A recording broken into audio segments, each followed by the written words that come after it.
আজ আমি তোমাদের সামনে নিয়ে চলে এসেছি আরেকটা জগন্নাথ লীলার কাহিনী। আগের ভিডিওতে আমি তোমাদেরকে বলেছিলাম যে এখন সামনে দোল আসছে, তো এই সময় আমরা একটু জগন্নাথ লীলা বা কৃষ্ণ লীলার কাহিনী তোমাদের সাথে একটু শেয়ার করে নেব। তো আগের দিন আমি তোমাদের সাথে একটা অন্যরকম গল্প শেয়ার করেছিলাম।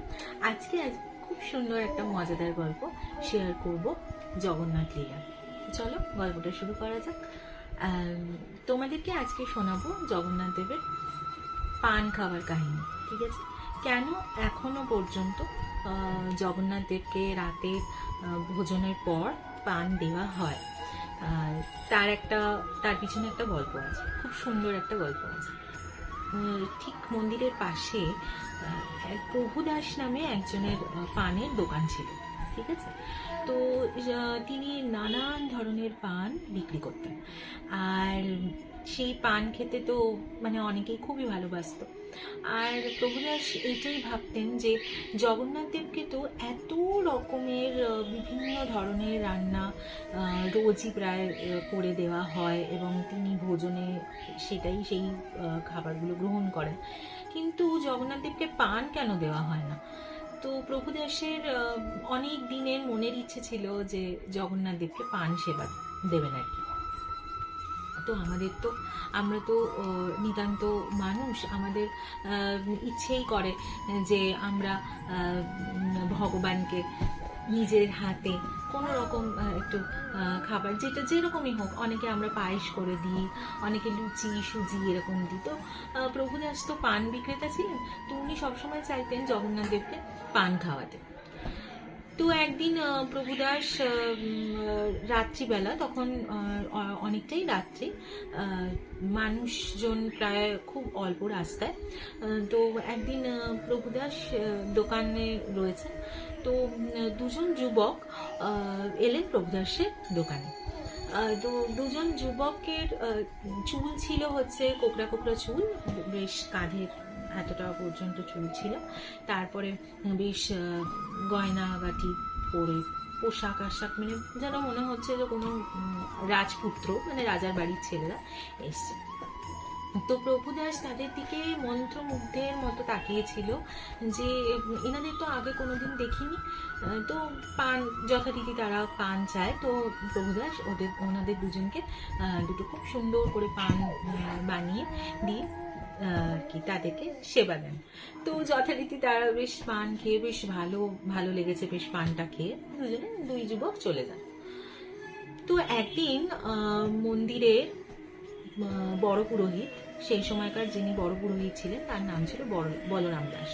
তো বলরাম দাস জগন্নাথ দেবের অন্ধ ভক্ত ছিলেন, মানে সারাদিনই উনি জগন্নাথ দেবের কাছে নিজেকে সমর্পণ করে দিয়েছিলেন। তো সকাল বিকেল রাত তিনি সবসময় জগন্নাথ দেবের নাম গান করতেন।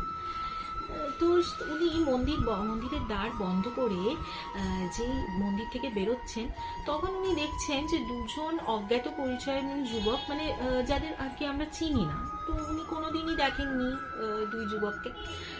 তো ওনারা দুজনে ওই প্রভুদাসের দোকান থেকে বেরিয়ে রাস্তা দিয়ে সোজা বেরিয়ে গেলেন। এরকম ভাবে উনি 2 থেকে 3 দিন লক্ষ্য করেছেন যে ওনারা প্রভুদাসের দোকানে যান আর পান নেন, পান খান, আবার ওই রাস্তা দিয়ে চলে যান।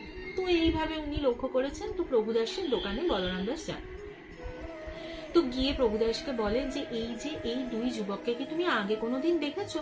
প্রভুদাস বলছেন, না আমি তো কোনোদিনই দেখিনি। বলছে, আমিও তো কোনোদিন দেখিনি, আমি কয়েকদিন ধরে লক্ষ্য করছি ওরা তোমার দোকানে আসে, পান নেয়, চলে যায়। আচ্ছা, ওরা কি তোমাকে কোনো রকম মূল্য কিছু দেয় না পানের জন্য? বলছে, হ্যাঁ সত্যিই তো, আসলে ওনারা এত সুন্দর দেখতে যে আমি প্রভুদাস বলছে যে আমি মন্ত্রমুগ্ধের মতো দুজনের দিকে তাকিয়ে থাকি, পান দিই, ওনারা পান খান, চলে যান। হ্যাঁ সত্যিই তো, আমাকে তো কোনোদিন পানের মূল্য ওনারা দেননি।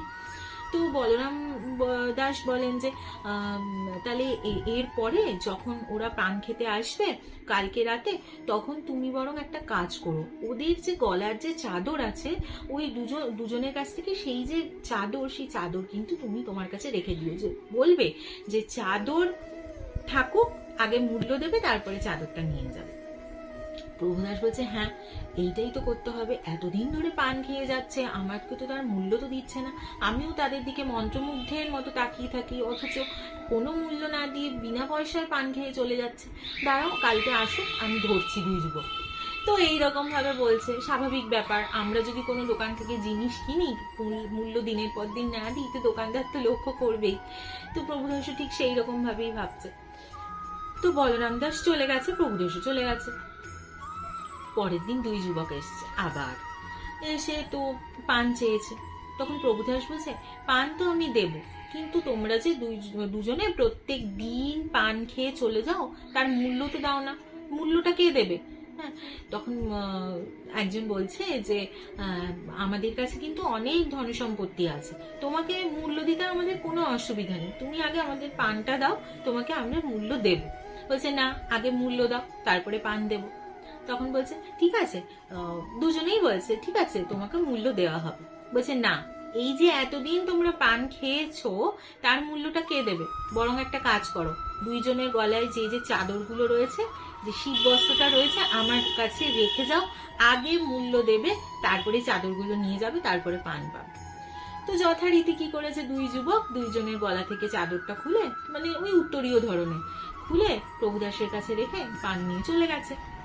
পরের দিন বলরাম দাস যথারীতি মন্দিরের দ্বার খুললেন, মন্দিরে প্রবেশ করলেন। মন্দিরে প্রবেশ করে তো বলরাম দাস বেশ হতচকিত হয়ে গেলেন যে কি ব্যাপার হলো, বলভদ্র আর জগন্নাথ দেবের গলার চাদর কোথায়? আশা করি তোমরা এতক্ষণে বুঝতেই পেরে গেছো যে ওই দুই যুবক কারা ছিলেন।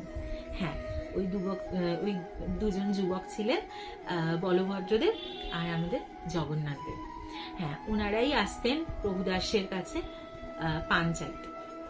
এরও একটা কারণ আছে, কিভাবে আমরা জানতে পারি, কারণ বলরাম দাস ওই দিনই মানে হুলস্থুল পড়ে যায়। এরপরে কি হয়, মন্দিরে হুলস্থুল পড়ে যায় যে কোথায় গেল চাদর, কোথায় গেল চাদর, কোথায় গেল। তখন বলরাম দাসের মাথায় মানে হঠাৎ করে তার মনে পড়লো যে মানে বেশ একটা মানে সন্দেহই হচ্ছিল যে কি ব্যাপার।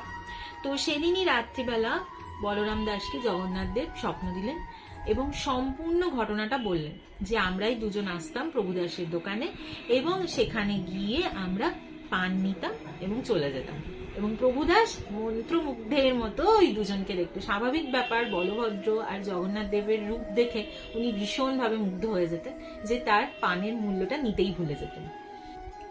বলরাম দাস তখন সঙ্গে সঙ্গে ছুটতে ছুটতে প্রভুদাসের দোকানে যায় এবং সম্পূর্ণ ঘটনা বলেন যে ওই দুই যুবক আর কেউ নয়, একজন হচ্ছেন বলভদ্রদেব, আরেকজন হচ্ছেন জগন্নাথ দেব। তো সেই কথাটা শুনে প্রভুদাসের চোখে তো জল ধরে না এবং তিনি কাঁদতে থাকেন এবং বলেন যে ঠাকুরের এত মায়া যে আমি শুধু মনে মনে চেয়েছি যে ওনাকে পান দেব, আর উনি নিজেই চলে এসেছেন আমার কাছে পান নিতে। তো সেদিন তো ওনার কাছে আনন্দ, মানে ওনার আনন্দ আর ধরে না। তো সেই দিনকার পর থেকে প্রভুদাসের নাম চারিদিকে ছড়িয়ে পড়লো যে প্রভুদাসের দোকান থেকে পান খায়, এবং প্রত্যেকটা মানুষ এসে এসে প্রভুদাসকে দেখতো যে উনি ভগবানের দর্শন পেয়েছেন এবং তার সান্নিধ্যে গিয়ে তাকে পান দিয়েছেন, এবং স্বাভাবিকভাবে তার হাতের পান সবাই খেতে শুরু করে দেয়। তো সেই দিনকার পর থেকে জগন্নাথ দেবকে রোজ রাতের ভোজনের পর এখনো পর্যন্ত জগন্নাথ দেব, বলভদ্রদেব এবং মা সুভদ্রাকে পান সেবন করানো হয়। তো আজকের এই জগন্নাথ লীলার গল্পটা তোমাদের কেমন লাগলো কমেন্টের মাধ্যমে জানাতে একদম ভুলবে না। তো আরো সুন্দর সুন্দর জগন্নাথ লীলার গল্প আমি তোমাদের সামনে নিয়ে আসবো, ততক্ষণের জন্য আসছি।